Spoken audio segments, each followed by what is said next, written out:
আরো জায়গা আছে স্যার।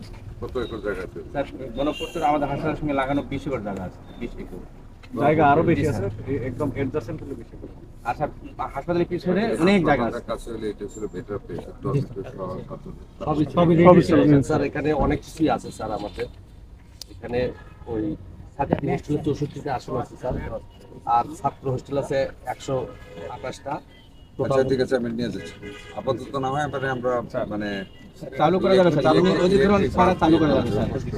স্যার 21 তারিখে ভিজিটও হয়েছে স্যার, মানে আমাদের স্বাস্থ্য অধিদপ্তরে স্বাস্থ্য শিক্ষা অধিদপ্তরে। হয়তো নাজবুল আসছিল। জি স্যার, বর্তমানে স্যার কোনো জমি অধিগ্রহণ করতে হবে না স্যার। তার সাথে আর গণপূর্তের ওইখানে আছে কয়েক একর, স্যার 20 একর জায়গা আছে। ওখানে আমরা মেডিকেল কলেজ করতে জি পারবো। স্যার, ওখানে করা যাবে। আপাতত এছাড়া ওটার পিছনে অনেক জায়গা আছে স্যার, ওটা পরে অধিগ্রহণ সেটা পরে। ওইটাকে আমরা একাডেমিক করলে এখানে আমরা মেয়েদের ছেলেদের হোস্টেল জি স্যার, এটা করা যাবে স্যার। মেয়েদের হোস্টেল দেওয়া এটা যাবে। স্যার পুরা হোস্টেল এবং টিচারদের প্রিন্সিপাল থাকার কোয়ার্টারও আছে। প্রিন্সিপাল কোয়ার্টার আছে স্যার। গাড়ি একটা না, গাড়ি ইলেকট্রিক গাড়ি একা দুটো দিতে হবে। জি স্যার, এটা স্যার অচিরে